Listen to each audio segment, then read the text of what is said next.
hardly remember 7. I remember 5 when I was dropped off at a doorstep because I was being put into a foster home.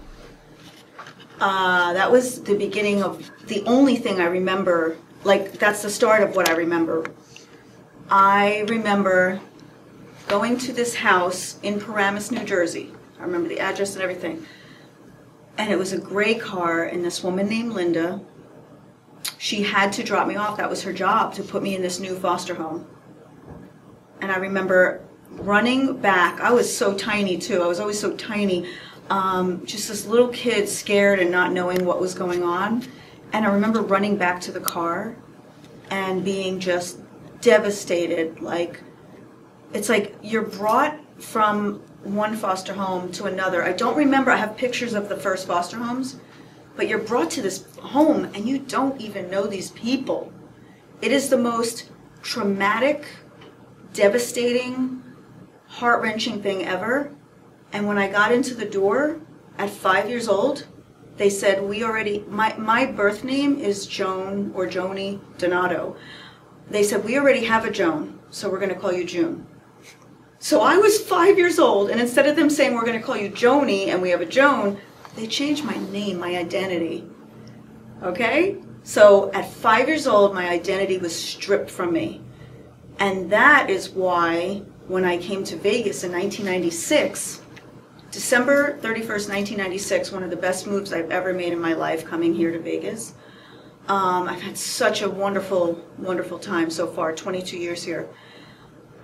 I changed my name legally to Lauren Jenifer, with one N, just to be different, Gates, because I had had so many different names, and then they stripped my name from me for 7 years, because I was in that foster home for 7 years. Then I was adopted at 12, on my 12th birthday, and that was traumatic too, because the foster parents didn't even say goodbye to me. It was just it was horrific. It was very, very abusive, very. The parents, not the kids. And 12 years old, I was adopted by a great guy. He was actually bisexual, and my mom married him. She was very much into gay guys for some reason. I don't know why, and it's fine with me.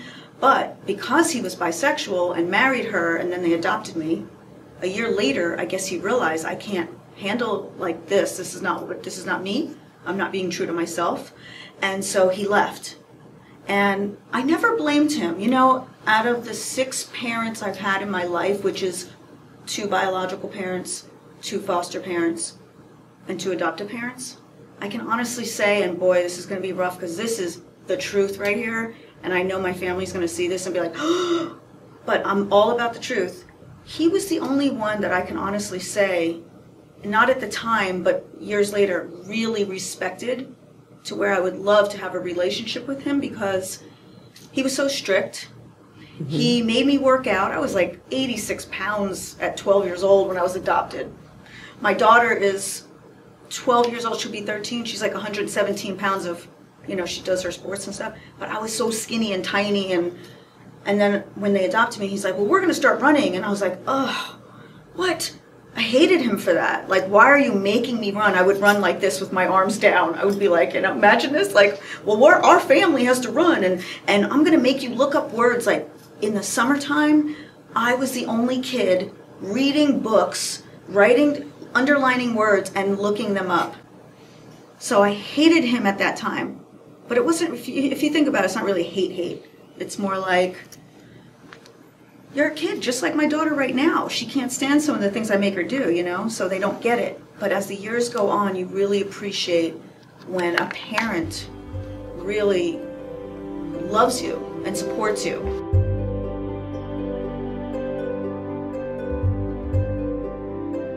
At 12 years old, no, at 11, I was molested by my foster father. I was molested by him.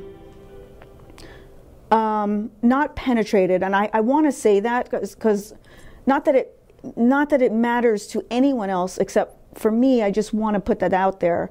But it affected me till this day. So my daughter, when she turned 12, I remembered being adopted that day, and I remember that the reason I was adopted, the reason why I was taken out of that house, was because my amazing caseworker that used to come visit, she must have known, which I've gone through with my daughter's friend. She came to my house one day and I knew. I felt it, and I talked to her, and she said yes. So when you talk about protection, I'm probably way overprotective. However, it's not just that. I'm a 2-time domestic survivor, and I know there's a ton of women out there that are as well. But what I went through was a beating of my life. I don't know how. I swear, Teresa, I swear I have angels on my shoulders, because I was beaten so badly but didn't have one bruise. Not one. It was and I was like 98 pounds, so the guy was 220. Yeah, and beat the shit out of me, and I had not one bruise.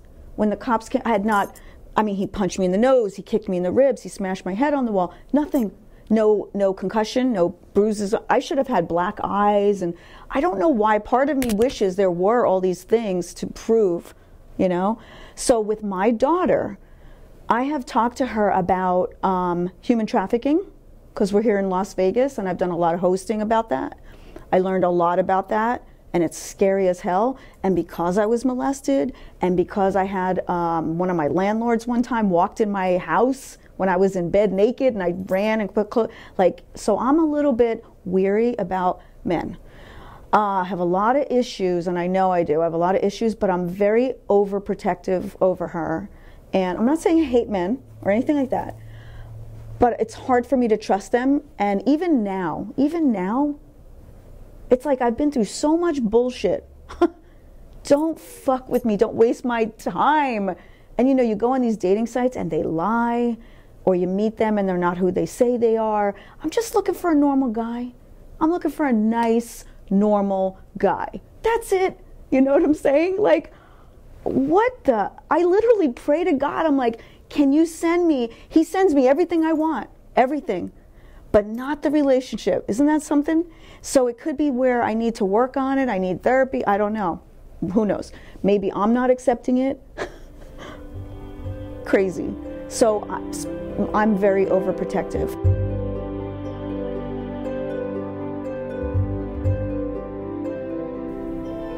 I'm so private on one side, nobody knows. They think they know me, and they see, they're always like, you should spend time with your daughter. My own mom said that, my mom that gave me up. You should spend more time with your daughter. I didn't say excuse me, what? I should spend more, because I know she meant well, and I had my cousin say that. I had to tell them, I'm with my daughter every freaking day. I don't post her and what we do on social media. So it's funny how people have perceptions of the public eye, but the reality is in here, I'm kind of I do protect myself because I'm very sensitive. You meet a lot of phonies in the business. And I feel like I protect myself by having a good, solid group of friends, and it's very rare that you find people that really care about you.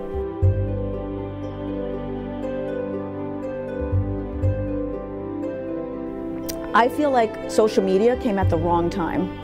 I really do. It's like we are more and more protective over murders, rapes, human trafficking, all this stuff, but yet all these kids now are on social media. My daughter made a profile that I didn't even know about when she was 7. It's in the computer now. She made all these, she went on Snapchat and I erased it and I said, you're not allowed, and she did it again. She went on Facebook. Yeah, these kids. So I don't know. I don't know the psychology behind all this, but we actually start loving to share our pictures and share our posts, and I don't do where I'm at until I'm gone. Okay, I never say, oh, I'm with Teresa Gates at such and such address until I'm gone. So for some reason, I don't understand, I really don't get it, what happened and why it's like that. As far as me, I have been judged, definitely. But it's I become more isolated, and it's lonely, but at the same time, it's my protection.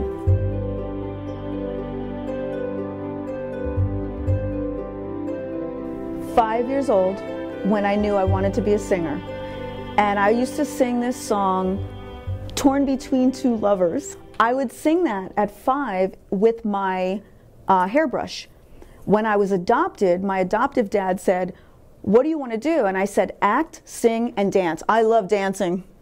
Dancing, forget it. You go out with me to a club. I don't really like clubs.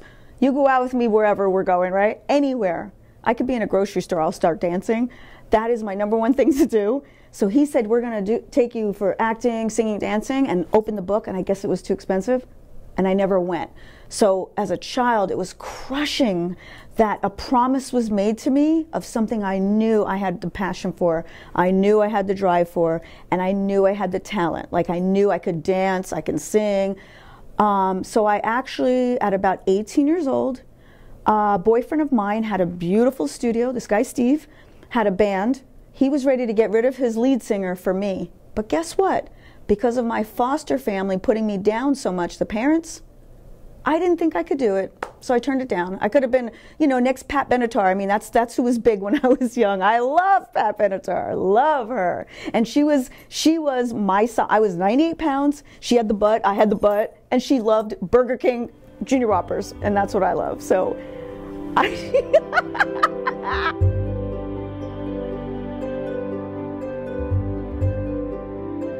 because my thought process my whole life, even though I've been through what I've been through, genetically, I think I have a very happy disposition, but I also get very depressed. People do not know that about me. They're probably going to hear it for the first time. They'll be like, "What? You?"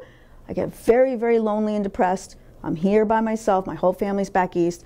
So I'm at band practice, and I said, "I have to leave early today. I'm going to try out for Wheel of Fortune." And some asshole, I won't mention her name, goes, "You're not going to make that." And that's what I've been hearing all my life, even from some family, like mothers, like, who the hell? I'm telling all you mothers out there, don't you dare talk to your kids like that. If anybody talks to their kids like that in front of me, they're gonna get a tongue lashing. I put up with so much shit in my life. I'm like the sweetest thing, just like the M&M hard shell. I'm like the sweetest thing, but don't you fucking talk down to me, because you know what? I don't put you down. Do I put you down? I lift everybody up. I have been living the secret my whole life. When I watched that DVD, I was like, that's me. I think positive, I speak positive, I help people, I promote people. I still to this day have people taking advantage of that, not saying thank you, not saying good job, not saying, like, you know, I don't ever need to hear you're beautiful, but I'll be like, "Oh, I love your hair, I love you that." I never hear that. It's like, are you that insecure, are you that jealous? So that day at that band practice, when that girl said that, I said to her, and this was 1999, I said, "Someone's got to make it. Why not me?" 12 people get picked out of 12,000. Why can't I be one of those 12 people? Guess what? I made it.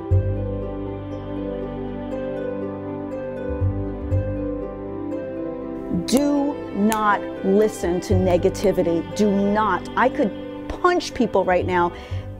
If you can tell, like, I'm not kidding, like I'm laughing, but I am infuriated inside. I'm extremely passionate. So I feel high highs, I feel sad for people, I feel people's emotions.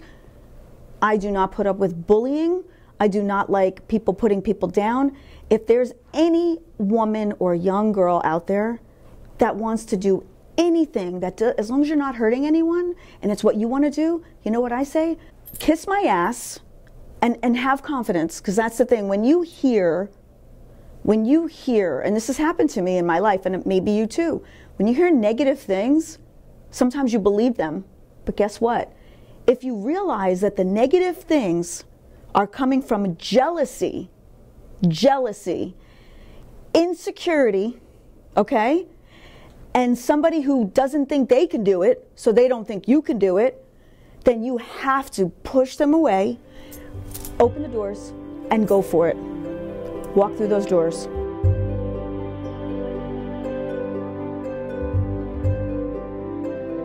I want, because I've never had the family. I have my daughter. I want the family. I want a family guy, a great guy who's not, let me tell you something, and I mean that door. Like, I prayed the other day. I was like, I'm not a huge, I don't go to church, and I don't listen to people preaching about religion. I'm very spiritual. I have Buddhas all over my house and stuff. But I'm not really into organized religion. I'm into what I feel here. And the guy that took me to church when I was 5 to 12 molested me. My aunt, who I dearly love, told me she was jealous of me. She used to go to church. She used to sing in the church. Like, it's like, don't talk religion to me. Let me figure it out. Let me believe what I believe, you know? So the only door that hasn't been opened is that chapel door. The chapel, the door of the church. The door, or maybe not even a church, because to be honest, I'd rather, you ready for this?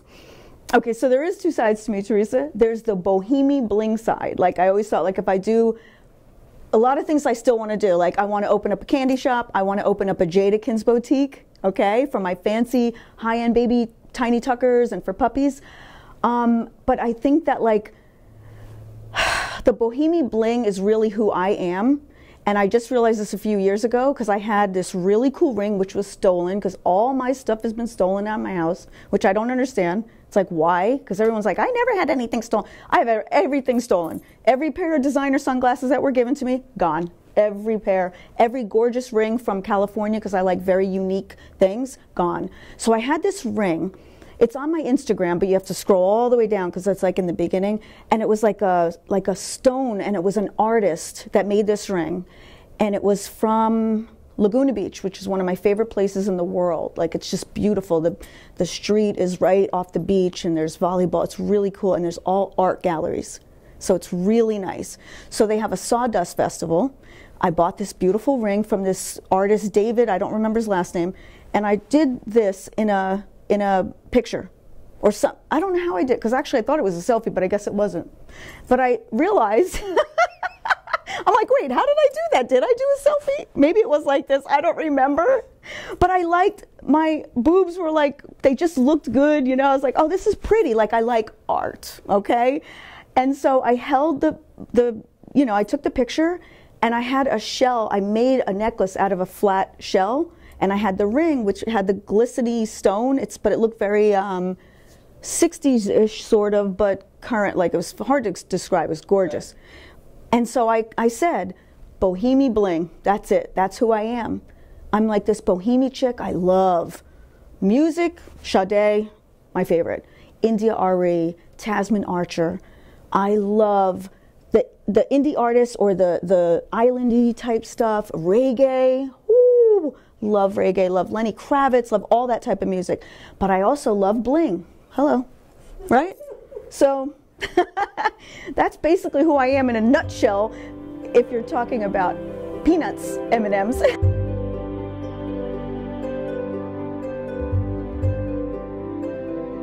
Do what you feel in your heart, no matter what anyone says. Never, ever, ever listen to negativity. Never. Be who you want to be and do what you want to do. You could be gay, you could be, if you're a girl, you can be a guy. I told my daughter, you could be whatever you want to be. As long as you're not hurting anyone, be whatever you want to be. I'm a free spirit, and I would tell my family or whoever's watching this, be what you want to be in your heart. Don't be phony. Don't be what everybody else wants you to be. Grab confidence somehow, because it took me a long time. I struggled with bulimia. I was, yeah, in Playboy, but well, actually, I don't know if I had bulimia then, but I did have bulimia when I was like 13, because I thought I was not good enough, and I had to be perfect. And guess what? I was perfect. I was a perfect 10 in Playboy, but I wasn't happy. I wasn't fulfilled right here. Now I'm like so out of shape, but I'm a lot more fulfilled and a lot more experienced. And I just want people to know that just be yourself. I'm Lauren Jenifer Gates, and that is my chapter and verse.